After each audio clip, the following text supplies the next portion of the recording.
Selepas pemeriksaan dilakukan, didapati pundi empedu Mary dipenuhi dengan Salmonella typhi menerusi sampel kultur air kencing dan najisnya.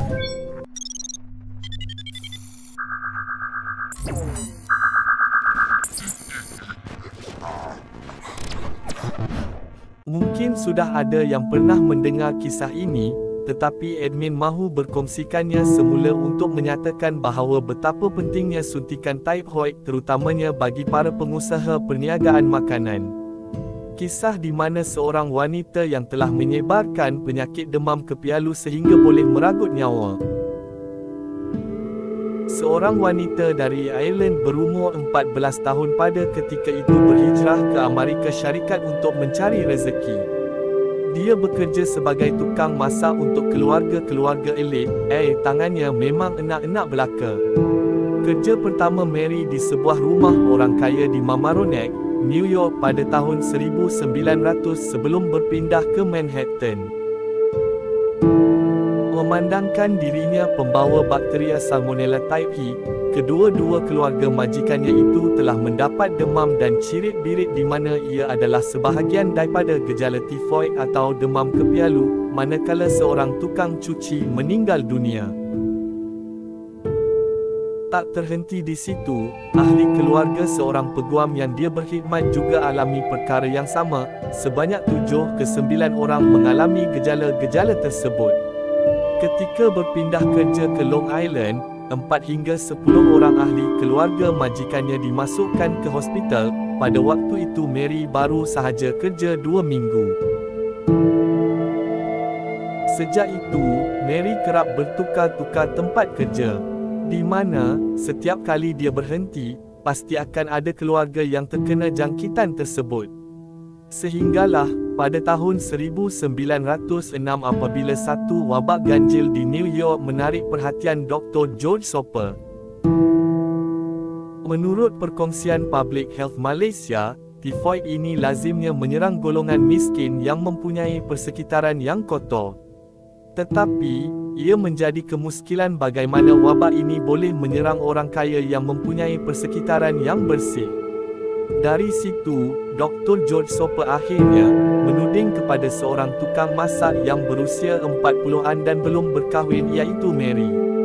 Mary berjaya dijejaki ketika berada di sebuah penthouse di Park Avenue di mana penyakit itu sedang aktif.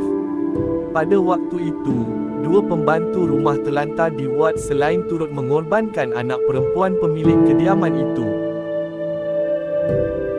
Ketika ditemui, Mary bermati-matian tidak mengaku yang dia pernah menghidap penyakit tifoid. Malah, Mary juga menjadi baran bila Dr. George Soper meminta untuk mengambil sampel najisnya untuk tujuan ujian makmal. Bukan itu sahaja, Mary juga mengugut doktor itu dengan menggunakan pisau pemotong daging. Disebabkan tindakannya itu, pihak polis dan pegawai kesihatan New York terpaksa masuk campur untuk membuat penangkapan terhadap Mary. Pada waktu itu, Mary tetap berkeras mengatakan dia bukanlah penyebab atau punca kepada orang yang terkena penyakit itu. Ini kerana dia berpendapat yang dirinya begitu sihat. Pada masa itu, dia juga meronta-ronta meminta agar dilepaskan. Selepas pemeriksaan dilakukan, didapati pundi empedu Mary dipenuhi dengan Salmonella typhi menerusi sampel kultur air kencing dan najisnya. Dikatakan, untuk mendapatkan sampel tersebut juga, Dr. George Soper terpaksa meminta bantuan daripada matron penjara.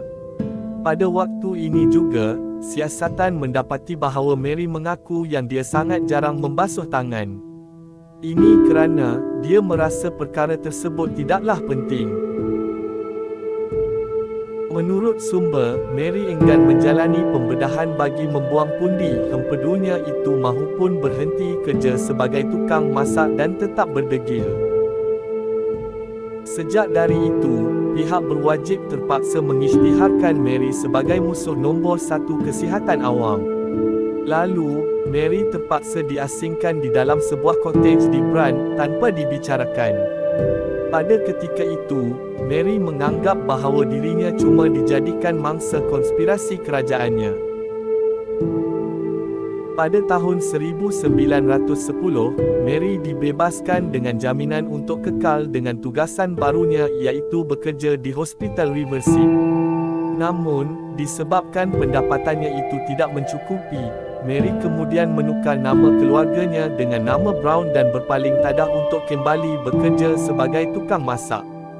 Untuk tempoh 5 tahun berikutnya, dia terus menularkan penyakit dan menyebabkan kematian dari dapur-dapur tempat dia bekerja. Di saat penyakit ini menjadi kecoh kerana merebaknya di kalangan kaki tangan Hospital Wanita Sloan sehingga meragut 2 nyawa dengan 25 orang disahkan menghidapinya. Pada masa yang sama, Mary terus bertindak menghilangkan diri dari dapur tempat kerjanya. Bagaimanapun, dia berjaya diberkas di Long Island tetapi enggan bekerjasama dengan pegawai kesihatan untuk mengumpul sejarah perubatannya bagi tujuan penyelidikan. Kedegilan Mary telah menyebabkan dia dikuarantin seumur hidup di sebuah pulau. Pada waktu ini, nama Mary sudah mula popular di kalangan masyarakat dan tahap popularitinya mengalahkan selebriti. Mary kemudiannya meninggal dunia pada tahun 1938 akibat radang paru-paru. Hasil bedah siasat mendapati pundi hempedunya masih lagi aktif menghasilkan Salmonella typhi sebelum disemadikan. Mary Marlen yang mula terkenal dengan jolokan nama Mary Typhoid. Mary juga dikenali sebagai pembawa sihat penyakit tifoid. Ini kerana Mary tidak menunjukkan apa-apa simptom kehadiran penyakit tersebut. Bagaimanapun, pakar-pakar percaya, Mary Marlen mungkin pernah beberapa kali mendapat jangkitan yang tidak berbahaya tanpa disedarinya. Tetapi, setiap kali itu jugalah dia akan sembuh. Namun, bakteria itu tetap kekal berada di dalam tubuh badannya. Di mana, kerjanya pula sebagai tukang masak sangat memudahkan penyebaran penyakit tersebut kepada orang lain yang memakan masakannya.